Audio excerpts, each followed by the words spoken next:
ನಮಸ್ಕಾರ ಕರ್ನಾಟಕ. ಇವತ್ತು ಬಂದಿರೋ ಜಾಗದ ಹೆಸರು ಪ್ರತಿಯೊಬ್ರು ಕೇಳಿರ್ತೀರ. ಏಕೆಂದ್ರೆ ಒಂದು ಹಾಡಿನ ಮುಖಾಂತರ ತನ್ನದೇ ಆದಂತ ಹೆಸರನ್ನ ಮಾಡಿಕೊಂಡು ತನ್ನ ಕಥೆಯನ್ನ ಹೇಳ್ಕೊಂಡು ರಾರಾಜಿಸಿದಂತ ಒಂದು ಕೆರೆ, ಆ ಕೆರೆಯನ್ನ ಹೊತ್ತಿರೋ ಒಂದು ಊರು. ಆ ಊರಿನ ಬಗ್ಗೆ ಒಂದು ಸಣ್ಣ ಮಾಹಿತಿ ಕೊಡೋ ಒಂದು ಸಣ್ಣ ಪ್ರಯತ್ನ. ಹೇಗಪ್ಪ ನಮ್ಗೆ ಈ ಕೆರೆ ಬಗ್ಗೆ ಗೊತ್ತು ಅನ್ನೋ ಪ್ರಶ್ನೆ ನಿಮ್ಗೆ ಬಂತು ಅಂದ್ರೆ, ಎಲ್ರು ಕೇಳಿರ್ತೀರ ಈ ಹಾಡನ್ನ, ಮಾಯದಂತ ಮಳೆ ಬಂತಣ್ಣ ಮದಗಾದ ಕೆರೆಗೆ ಅಂತ. ಆ ಮದಗಾದ ಕೆರೆಯ ವಿಶೇಷತೆ ಏನು, ಇಲ್ಲಿನ ಪುರಾಣಗಳ ಕತೆ ಏನು, ಐತಿಹಾಸಿಕ ಹಿನ್ನೆಲೆ ಏನು, ಅಭಿವೃದ್ಧಿ ಆಗಿರೋದೆಷ್ಟು, ಆಗ್ಬೇಕಾಗಿರೋದೆಷ್ಟು ಅನ್ನೋ ಪ್ರತಿಯೊಂದು ಮಾಹಿತಿನ ನಾನಿವತ್ತು ತಿಳಿಸ್ತಾ ಹೋಗ್ತೀನಿ. ನಮ್ಮ ಸುತ್ತಮುತ್ತಲಿರೋ ಒಂದು ಸ್ಥಳದ ಬಗ್ಗೆ, ಅಭಿವೃದ್ಧಿಯ ಬಗ್ಗೆ ತಿಳಿಸೋ ಒಂದು ಸಣ್ಣ ಪ್ರಯತ್ನ.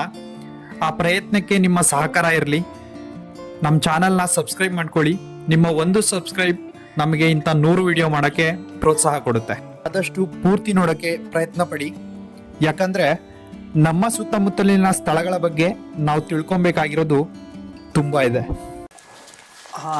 ನಮಗೆ ಮದಗಾ ಕೆರೆ ಬಗ್ಗೆ ಇವತ್ತು ಸಂಪೂರ್ಣ ಮಾಹಿತಿನ ತುಂಬ ಹತ್ರ ಹುಡುಕಿದ್ವಿ ಮಾಸೂರಲ್ಲಿ. ಬಟ್ ಎಲ್ಲರಿಗೂ ನಮಗೆ ಅಷ್ಟು ಇತಿಹಾಸ ಇದ್ರ ಬಗ್ಗೆ ಗೊತ್ತಿಲ್ಲ ಅನ್ನೋ ಒಂದು ಉತ್ತರನೇ ನಮಗೆ ತುಂಬ ಸೈಡಿಂದ ಬಂತು. ಆವಾಗ ಒಬ್ಬ ವ್ಯಕ್ತಿ ಅನ್ನೋಕ್ಕಿಂತ ಒಂದು 2-3 ಜನ ನಮಗೆ ಹೇಳಿದ್ದು ಒಂದು ಹೆಸರು, ಅದು ನಿಂಗಪ್ಪ ಚಳ್ಳಕೆರೆ ಅಂತ ಒಬ್ರು ಸರ್ ಇದ್ದಾರೆ. ಅವ್ರ ಹತ್ರ ಹೋದರೆ ನಿಮಗೆ ಬರೀ ಕೇವಲ ಒಂದು ಕತೆ ಅನ್ನೋದು ಸಿಗಲ್ಲ, ಅದ್ರ ಬಗ್ಗೆ ಸ್ಪಷ್ಟತೆ ಅನ್ನೋದು ಸಿಗುತ್ತೆ.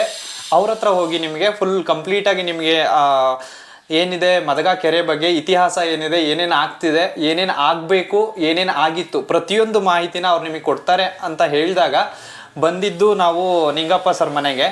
ಇಲ್ಲಿ ಬಂದಾಗ ಅವರು ಒಂದು ರೂಮ್ನ ಅಲಾಟ್ ಮಾಡಿದ್ದಾರೆ. ಆ ರೂಮ್ನ ನೋಡಿದ ತಕ್ಷಣ ನಮಗೆ ಒಂಥರ ಇದೇನಿದು ರೂಮಾ ಅಥವಾ ಯಾವುದಾದ್ರೂ ಶೋಕೇಶ್ ಇಟ್ಟಿದ್ದಾರಾ ಅನ್ನೋ ಲೆವೆಲ್ಲಿಗೆ ಭಾಸ ಆಯಿತು. ಅಷ್ಟು ಪ್ರಶಸ್ತಿಗಳು, ಪ್ರಮಾಣ ಪತ್ರಿಕೆಗಳು ಮತ್ತು ಅವ್ರಿಗೆ ಬಂದಿರೋ ಮೆಡಲ್ಗಳು ಇಲ್ಲಿ ನೋಡಿ ನಾವು ಇದುವರೆಗೂ ನಮ್ಮ ಹುಟ್ಟಿದಾಳಿಂದ ಇಲ್ಲಿವರೆಗೂ ಏನು ತೊಗೊಂಬಂದಿದ್ದೀವಿ ಇವನ್ನೆಲ್ಲ ನಾವು ಯಾವುದೋ ಒಂದು ಅಂಗಡಿಲಿ ನೋಡಿರ್ತೀವಿ. ಆದರೆ ಇಲ್ಲಿ ಬಂದಿದ್ದು ಯಾವುದೋ ಒಂದು ಅಂಗಡಿಯಿಂದ ಪಡ್ಕೊಂಡಿದ್ದಲ್ಲ. ಇದು ಅವರ ಸಾಧನೆಗೆ, ಅವರ ಸಾಹಿತ್ಯಕ್ಕೆ, ಅವರ ಉತ್ತುಂಗಕ್ಕೆ ಒಂದು ಶ್ರಮ ಈ ಮೆಡಲ್ಗಳು ಹೇಳ್ತಾ ಹೋಗುತ್ತೆ. ಮದಗದ ಕೆಂಚಮ್ಮ ದೇವಿ ಇವಳು, ಶಿವಶರಣೆ ಮದಗದ ಕೆಂಚಮ್ಮ ಅಂತ ನಾವೆಲ್ಲರೂ ಪ್ರತಿ ವರ್ಷ ಶಿವರಾತ್ರಿಯಾಗಿ 9 ದಿನಕ್ಕೆ ಇವಳ ಜಾತ್ರೆಯನ್ನು ಎಲ್ಲರೂ ಆಚರಿಸ್ತಾ ಇದ್ದಾವೆ.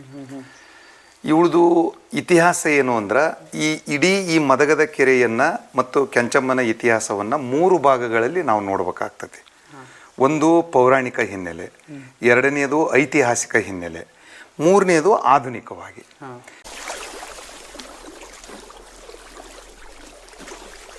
ಇನ್ನು ಪೌರಾಣಿಕವಾಗಿ ಇತಿಹಾಸವನ್ನು ನೋಡುವುದಾದರೆ ಅದು ನಮ್ಮ ಹಿರೇಕೆರೂರಿನ ತಾಲೂಕಿನ ಶಾಂತ ಕವಿಗಳು ಅಂತ ಬರ್ತಾರೆ. ಇಲ್ಲೇ ಸಾತೇನಹಳ್ಳಿಯರ್ ಅವರು. ಆ ಕವಿಗಳು ಸಣ್ಣಾಟವನ್ನು ಬರೆದಾರ, ಕೆಂಚಮ್ಮನ ಸಣ್ಣಾಟವನ್ನು. ಆ ನಾಟಕದ ಆಧಾರದ ಮೇಲೆ ನಾವು ಈ ಕಥೆಯನ್ನು ಹೇಳ್ತಾ ಇದ್ದೀವಿ. ಈ ಕಥೆ ಏನು ಎಲ್ಲಿಂದ ಪ್ರಾರಂಭ ಆಗ್ತತಿ ಅಂದ್ರೆ, ಒಂದು ಕೈಲಾಸ, ಅಲ್ಲಿ ಶಿವನ ಒಡ್ಡೋಲಗ ನಡೀತಾ ಇರ್ತತಿ. ಒಬ್ರಿಗೊಬ್ರು ಡಿಸ್ಕಷನ್ ಮಾಡ್ತಾ ಇರ್ತಾರ. ಅಂಥ ಸಂದರ್ಭದಲ್ಲಿ ಈ ಶಿವನ ಒಡ್ಡೋಲಗದಲ್ಲಿ ಯಾವ ವಿಚಾರಗಳ ಬಗ್ಗೆ ಎಲ್ಲ ಶಿವಗಣಗಳು ಚರ್ಚೆ ಮಾಡ್ತಿದ್ದಾವೆ ಅಂದ್ರೆ, ಈ ಲೋಕದಲ್ಲಿ, ಈ ಮರ್ತ್ಯ ಲೋಕದಲ್ಲಿ, ಭೂಲೋಕದಲ್ಲಿ ನಡ್ತಕ್ಕಂತಹ ಈ ಮಾನವನ ವ್ಯಕ್ತಿತ್ವದ ಅಭಿವೃದ್ಧಿಗೆ ಏನೇನನ್ನು ನಾವು ಕೊಡಬಹುದು ಅಂತ. ಇನ್ನು ಅಭಿವೃದ್ಧಿ, ಇವನ ಮೈಂಡ್ ವಿಕಾಸ ಆಗ್ಬೇಕಲ್ಲ. ಅಲ್ಲಿ 64 ವಿದ್ಯೆಗಳ ಡಿಸ್ಕಷನ್ ಆಗ್ತಾ ಇದ್ವು ಶಿವನ ಎದುರಿನಲ್ಲಿ. ಈ ಮೋಕ್ಷ ಮಾರ್ಗಗಳ ಬಗ್ಗೆ, ಯೋಗದ ಬಗ್ಗೆ, ಬ್ರಹ್ಮಜ್ಞಾನದ ಬಗ್ಗೆ, ಒಟ್ಟು 64 ಇಂದ್ರಜಾಲ, ಮಹೇಂದ್ರ ಜಾಲ, ಜಲವಿದ್ಯೆ, ಆಮೇಲೆ ಮಾಯಾವಿದ್ಯೆ, ಒಟ್ಟು 64 ವಿದ್ಯೆಗಳ ಅಲ್ಲಿ ಒಬ್ರು ಮಹಾನ್ ಋಷಿ ಪುಂಗವರಿಂದ ಚರ್ಚೆಗಳಾಗ್ತಿರ್ತಾವ. ಅಂತ ಸಂದರ್ಭದಲ್ಲಿ ನಾರದ ಎಂಟ್ರಿ ಆಗ್ತಾನ. ನಾರದ ಎಂಟ್ರಿಯಾಗಿ, ಮತ್ತು ನಾರದ ಅಂದ್ರೆ ತ್ರಿಲೋಕ ಸಂಚಾರಿ, ಎಲ್ಲ ಲೋಕಗಳಿಗೆ ಈಗಿರ್ತಕ್ಕಂಥ ಸನಾತನ ಧರ್ಮದಲ್ಲಿ ಇರ್ತಕ್ಕಂಥ 14 ಲೋಕಗಳ ಪರಿಚಯ ನಮಗೆ ಹೇಳ್ತಾರ. ಆ 14 ಲೋಕಗಳನ್ನು ಅವನು ಕಾಲಯಾನದ ಮೂಲಕ ಅಥವಾ ಈ ವೈಜ್ಞಾನಿಕ ಪರಿಭಾಷೆಯಲ್ಲಿ ಹೇಳಬೇಕು ಅಂದ್ರೆ ವರ್ಮ್ ಹೋಲ್ ಮೂಲಕ ಅಂತಾನು ಹೇಳಬಹುದು. ಇನ್ನೊಂದು ಇನ್ನೊಂದು ಅದೃಶ್ಯವಾಗಿ ಅದು ಯಾರಿಗೂ ಕಾಣದೇ ಇರೋ ರೀತಿ. ಅದನ್ನ ಈ ಕ್ವಾಂಟಮ್ ಥಿಯರಿ ಅದನ್ನ ವಿವರಣೆ ಕೊಡ್ತೈತಿ. ಈ ಭೌತಿಕವಾಗಿರ್ತಕ್ಕಂಥ ಪರಮಾಣುವನ್ನ ಹೆಂಗ ನಾವು ಅದೃಶ್ಯವಾಗಿ ಮಾಡಬಹುದು ಅದ್ರ ಬಗ್ಗೆ ವಿವರಣೆ ಕೊಡ್ತೈತಿ. ಅದೇ ಸನಾತನ ಧರ್ಮದಲ್ಲಿ ಇತ್ತು ಅನ್ನೋದಕ್ಕೆ ಅವು ಪ್ರೂಫ್. ಅಲ್ಲಿ ಏನಾಗ್ತೈತಿ, ಅಲ್ಲಿ ಚರ್ಚೆ ಆಗ್ತೈತಿ. ಅದು ನಾನು ಮರ್ತ್ಯ ಲೋಕದಿಂದ ಬಂದೇನೆ, ಅಂದ್ರೆ ಭೂಮಿಯಿಂದ ಬರ್ತಾ ಇದೀನಿ. ಅಲ್ಲಿ ಈ ಪ್ರದೇಶದಲ್ಲಿ ಈ ಸಹ್ಯಾದ್ರಿ ಬೆಟ್ಟದ ಕೆಳಭಾಗ ಇದು ಬರ್ತೈತಿ.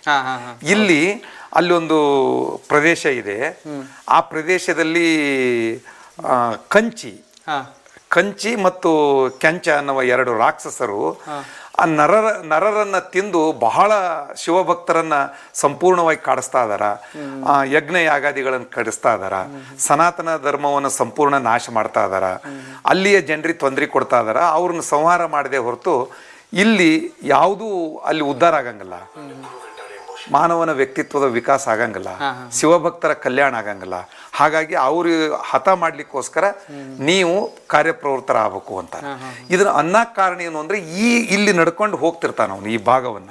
ಇದೆಲ್ಲ ಹಚ್ಚು ಹಸಿರಾಗಿ ಇರ್ತೈತಿ ನಾರದ. ಇಲ್ಲಿ ಬಂದಾಗ ಇವ್ರು ತಡೆ ಹಿಡಿತಾರ. ಈ ಪ್ಲೇಸಿಗೆ ನಾರದ ಬಂದಾಗ ಈ ಕೆಳಭಾಗಲ್ಲಿ ಮುಗುಳಿ ಅಂತ ಬರ್ತೈತೆ. ಅಲ್ಲಿ ದಟ್ಟ ಕಾಡ ಇರ್ತೈತೆ ಈ ಗುಡ್ಡದ ಕೆಳಗ. ಆ ತಡೆ ಹಿಡಿದಾಗ ಅವನು ಈ ರಾಕ್ಷಸರ ಈ ಇಬ್ರು ದಂಪತಿಗಳಲ್ಲ, ಇವ್ರು ನೋಡಿ ಹೆದರಿ ಬಿಡ್ತಾನ.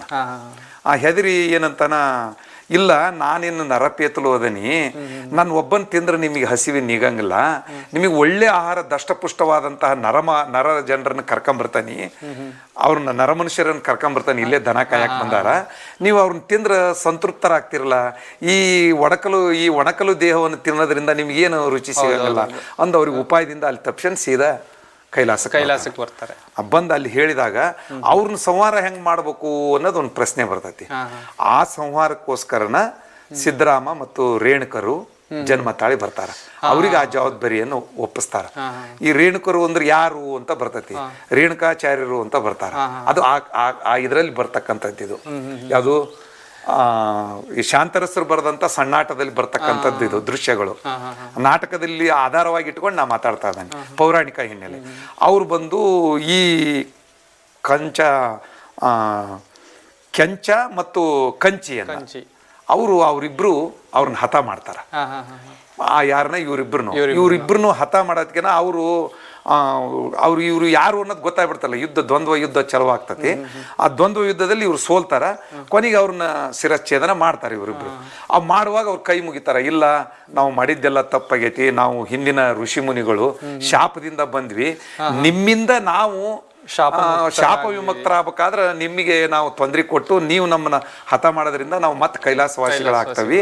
ಹೀಗಾಗಿ ನಮಗೆ ಮೋಕ್ಷ ಪ್ರಾಪ್ತಿ ಆಗ್ಬೇಕು ಅಂದಾಗ, ಇಲ್ಲ ನೀವು ಆಲ್ರೆಡಿ ನರಹತ್ಯೆ ಮಾಡಿರಿ, ಬ್ರಹ್ಮಹತ್ಯೆ ದೋಷ ನಿಮಗೆ ಅಂಟಿಕೊಂಡತಿ, ಇದು ನಿಮಗೆ ಎಲ್ಲ ಪರಿಪೂರ್ಣವಾಗಿ ಅದು ಹೋಗ್ಬೇಕು ಅಂದ್ರ, ಇದು ಎಲ್ಲ ಪಾಪಗಳನ್ನು ಪರಿಹಾರ ಆಗಿ ನೀವು ಮೋಕ್ಷಗೊಳ್ಬೇಕು ಅಂದ್ರ, ನೀವು ಕಲಿಯುಗದಲ್ಲಿ ಹುಟ್ಟಿ ಬಂದು ಇಲ್ಲಿ ಕೆಂಚಮ್ಮ ಮತ್ತು ಗಂಡ ಹೆಂಡತಿ ನೀವು ಹೆಂಗೆ ದಂಪತಿಗಳಿದ್ದೀರೋ ಅದೇ ರೀತಿ ನೀವು ದಂಪತಿಗಳಾಗಿ ಶೈವ ವಂಶಸ್ಥರಲ್ಲಿ ಹುಟ್ಟಿ ದಂಪತಿಗಳಾಗಿ ಈ ಕೆರೆಗೆ ಹಾರ ಆದಾಗ ಈ ಕೆರೆ ತುಂಬಿ ಆ ನೀರು ಪೂರ್ಣ ಈ ಪ್ರದೇಶದ ಎಲ್ಲ ರೈತರ ಉದ್ಧಾರ ಮಾಡಿದಾಗ, ಅಂದ್ರೆ ಇಡೀ ಜನ ಸಮುದಾಯವನ್ನು ಉದ್ಧಾರ ಮಾಡಿದಾಗ ನೀವು ಮೋಕ್ಷಗೊಳ್ತೀರಿ ಅಂತ ಒಂದು ಆಶ್ವಾಸನೆ ಕೊಟ್ಟು ಅವ್ರು ಹೋಗ್ತಾರ.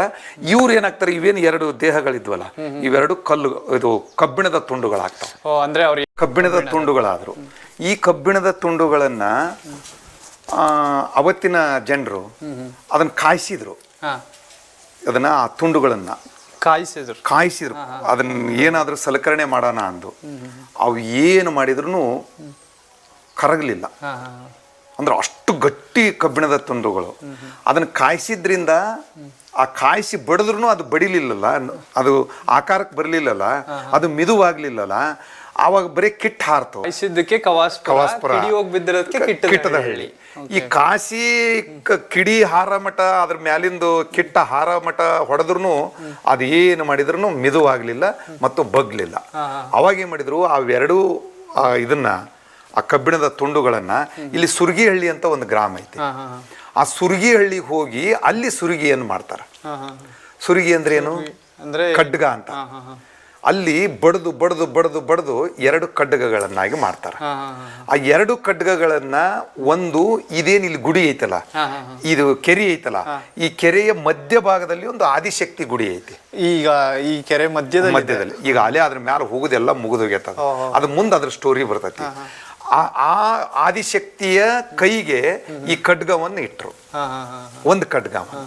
ಇನ್ನೊಂದು ಖಡ್ಗ ವಿಕ್ರಮಾದಿತ್ಯ ಅಂತ ಬರ್ತಾನೆ, ರಾಜರಾಜ ಚೋಳ. ಹೌದು, ವಿಕ್ರಮಾದಿತ್ಯ ಅಲ್ಲ, ಬೇರೆ ಆ ವಿಕ್ರಮಾದಿತ್ಯ ಅಲ್ಲ. ಇಲ್ಲಿ ಈ ತಮಿಳುನಾಡನ್ನ ಚೋಳರ ರಾಜರು ಆಳ್ತಿರ್ತಾರ. ಆ ಚೋಳ ದೊರೆ ವಿಕ್ರಮಾದಿತ್ಯನಿಗೆ ಈ ಒಂದು ಖಡ್ಗ ವರವಾಗಿ ಅವನಿಗೆ ಸಿಗ್ತತಿ. ಅಂದ್ರೆ ಸಿಗುತ್ತೋ ಅಥವಾ ವರವಾಗಿ ಆದಿಶಕ್ತಿ ಅವಳಿಗೆ ವರವಾಗಿ ಅದನ್ನ ಕೊಡ್ತಾನೆ. ಹಾಗಾಗಿ ಆ ಖಡ್ಗ ಅವನಿಗೆ ಸಿಕ್ಕಿದ್ರಿಂದ ರಾಜರಾಜೇಂದ್ರ ಚೋಳ ಏನದಲ್ಲ, ವಿಕ್ರಮಾದಿತ್ಯ ಅಂತ ಬರ್ತಾನೆ, ಅವನು ಇಡೀ ಚೋಳ ಸಾಮ್ರಾಜ್ಯವನ್ನು ವಿಸ್ತರಣೆ ಮಾಡಿದ ಅಂತ. ಆ ಖಡ್ಗ ಅವನಿಗೆ ಸಿಕ್ಕಿದ್ರಿಂದ ಅದು ಮದಗದ ಕೆಂಚಮ್ಮ ಏನೋ ಹಿಂದ ಕಂಚಿ ಮತ್ತು ಕೆಂಚ ಅಂತ ಏನ್ ಬರ್ತಾರಲ್ಲ, ಅವರು ಇಬ್ಬರ ತುಂಡುಗಳಿಂದ ಆದಂತ 2 ಖಡ್ಗಗಳು, ಒಂದು ವಿಕ್ರಮಾದಿತ್ಯನಿಗೆ ಸಿಕ್ತು, ಇನ್ನೊಂದು ಈ ಖಡ್ಗ ಈ ಆದಿಶಕ್ತಿಯ ಮೂರ್ತಿಯ ಕೈಯಲ್ಲಿದೆ. ಅದು ಮುಂದೆ ಮತ್ತೆ ಸ್ಟೋರಿ ಬರ್ತತಿ. ಇದು ಇಷ್ಟ ಆಯ್ತು. ಅದೇನು ಆ ಯುಗ ಮುಗೀತು. ಅದು ಪೌರಾಣಿಕ ಯುಗ ಅಂದ್ರೆ ಸತ್ಯಯುಗದಲ್ಲಿ ಆಯ್ತು. ಕಾಲಯಾನ ಮಾಡಿ ಯಾರು ರೇಣುಕರು ಅವಾಗೇನು ಅವತಾರ ಮಾಡಿ ಬಂದಿದ್ರಲ್ಲ, ಅಲ್ಲಿ ಕಾಲಯಾನ ಮಾಡಿ ಅವತ್ತಿನ ಕಾಲಘಟ್ಟ ಕಾಲಯಾನ ಮಾಡಿ ಇದು ಎಲ್ಲಿ ಕಲಿಯುಗಕ್ಕೆ ಬಂದು ಶ್ರೀಕೃಷ್ಣ ದೇವರಾಯನ ಕನಸಿನಲ್ಲಿ ಅವತ್ತಿನ ಕಾಲಘಟ್ಟದಲ್ಲಿ, ಅಂದ್ರೆ ಕಾಲಯಾನ ಅಂದ್ರೆ ನಿಮಗೆ ಗೊತ್ತು, ಟೈಮ್ ಟ್ರಾವೆಲಿಂಗ್ ಅಂತ ಹೆಸರು ಕೇಳಿದೆ ಹೌದಾ? ಒಂದು ಯುಗದಿಂದ ಇನ್ನೊಂದು ಯುಗಕ್ಕೆ ಭವಿಷ್ಯದಲ್ಲಿ ಮತ್ತು ಭೂತಕಾಲಕ್ಕೆ ಹೋಗ್ತಿದ್ರು. ಅವತ್ತಿಂದ 4ನೇ ಆಯಾಮದ ಜನ. ನಾವೀಗ 3 ಡೈಮೆನ್ಷನ್ ನಲ್ಲಿ ಜೀವಿಸ್ತಾ ಇದ್ದೀವಿ. ಒಟ್ಟು 9 ಡೈಮೆನ್ಷನ್ಗಳು ಅದಾವು. ಒಂದು ಥಿಯರಿ ಪ್ರಕಾರ 12 ಡೈಮೆನ್ಷನ್ ಅದಾವು ಅಂತಾರ. ಇರ್ಲಿ, ಅದು ಎಷ್ಟರ ಇರ್ಲಿ, ವೈಜ್ಞಾನಿಕವಾಗಿ ಅದು ಬೇಡ ಈಗ ಚರ್ಚೆ ಅದು. ಬಟ್ ಅವತ್ತಿನ ಕಾಲಕ್ಕೆ ಅವರು ಕಾಲಯಾನ ಮಾಡಿ ಶ್ರೀಕೃಷ್ಣ ದೇವರಾಯನ ಕನಸಿನಲ್ಲಿ ಬಂದು, ನೀವು ಅವನು 101 ಕನ್ಯೆಯರನ್ನ ಬಲಿ ಕೊಡ್ತಿರ್ತಾನ, ಆ ಬಲಿಯನ್ನು ತಪ್ಪಿಸ್ತಾರ ಈ ನೀರ್ ಬರ್ಲಿದ್ದಕ್ಕೋಸ್ಕರ. ಈ ನೀರ್ ಬರ್ಲಿದ್ದಕ್ಕೋಸ್ಕರ ಕೆರಿ ಕಟ್ಟಿದ ಮೇಲೆ ನೀರ್ ಬರಂಗಿಲ್ಲ. ಅದು ಆ ನೀರ್ ಬರ್ಬೇಕು ಅಂದ್ರೆ ಅವತ್ತಿನ ಒಂದು ಇದು ಇತ್ತು, ಜ್ಯೋತಿಷ್ಯ ಹೇಳೋದು ಅದು ಒಂದ್ ಇತ್ತು. ಅವಾಗ ನರಬಲಿಯನ್ನು ಕೊಡೋದು ಮತ್ತು ಈ ಸಿಡಿ ಮಾಡ್ತಿದ್ರು, ಅಂತವೆಲ್ಲ ಪದ್ಧತಿಗಳು ಆ ಕಾಲಕ್ಕೆ ಇದ್ದುವು. ಅದು ಎಷ್ಟರ ಮಟ್ಟಿಗೆ ವೈಜ್ಞಾನಿಕ ಸತ್ಯನೋ ಏನೋ ಅದನ್ನ ಡೀಪ್ ಆಗಿ ಸ್ಟಡಿ ಮಾಡ್ಬೇಕಾಗ್ತತಿ, ಹೇಳ್ಬೇಕಾಗ್ತತಿ. ಬಟ್ ಅವತ್ತಿನ ಕಾಲಘಟ್ಟದಲ್ಲಿ ಅದಿತ್ತು. ಹೀಗಾಗಿ ಅದನ್ನ ಕೊಡಬೇಡ ಅಂತಂದ್ ಬಂದ್ ಅವಾಗ ಹೇಳ್ತಾನ ಯಾರು, ರೇಣುಕರು. ಅವ್ರ ಕನಸಿನಲ್ಲಿ ನೀ ಅದನ್ನ ಬಲಿ ಕೊಡಬೇಡ, ಇಲ್ಲಿ ಇಂತ ಒಬ್ಳು ಶಿವಶರಣೆ ಹುಟ್ಟಾಳ, ಅವಳು ಬಲಿದಾನ ಮಾಡೋದ್ರಿಂದ ಅದನ್ನ ನೀರು ಕೆರಿ ತುಂಬತತಿ ಅಂತಂದು ಹೇಳಿರ್ತಾರ. ಈ ಸ್ಟೋರಿ ಅಲ್ಲಿ ಸ್ಟಾಪ್ ಮಾಡೋಣ.